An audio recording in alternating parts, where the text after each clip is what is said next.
From time to time, you should test your website load time using an online tool of your preference.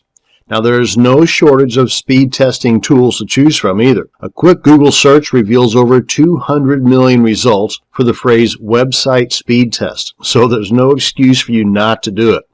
Now, for me, I use one of a couple of tools, and both are free, as is most of the tools you're going to find online. The one I prefer is from Google themselves, and it's their page speed tool. You can take a quick look at that right here, and it's called Page Speed Tools. You can find it at developers.google.com/speed/pagespeed.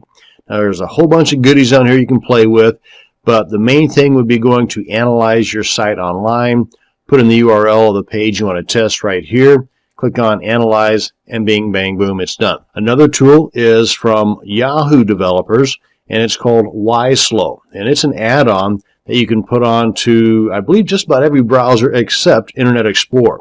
They've got an add-on for Chrome, that's this little guy right up here.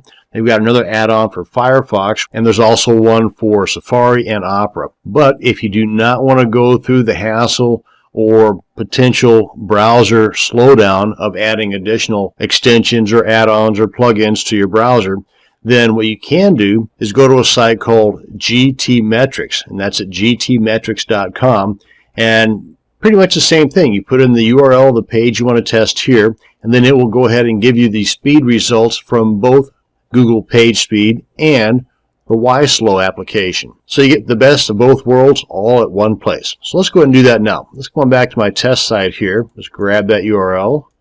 Come on back here to gtmetrix.com and paste that in there, and then click on Go. It'll go through and analyze the site. And depending upon how big your site is, will depend on how long this will take. Usually not very long, even at the biggest sites. And here we are. It gives you the summary of the page speed grade and the summary of the YSlow grade. And in both cases, I'm getting an A. Now, this should not be looked at as a typical grade. It should be one that you should strive for. But I want to tell you, though, that the site that I tested is a dummy site. There's really not a whole lot of content on there, and it's on a pretty darn good server as well. And just taking a quick look down the line here, it gives you a breakdown of the various elements that are tested and the scores that were presented for that particular element with page speed, YSlow, and you get the timeline and history. Now, with both the page speed and YSlow breakdown, if you click on each one of these links here, it'll give you a little bit more information regarding the areas that need improvement. And that's going to bring us to the end of this video on website speed test tools. Thanks for watching, and you have a great day.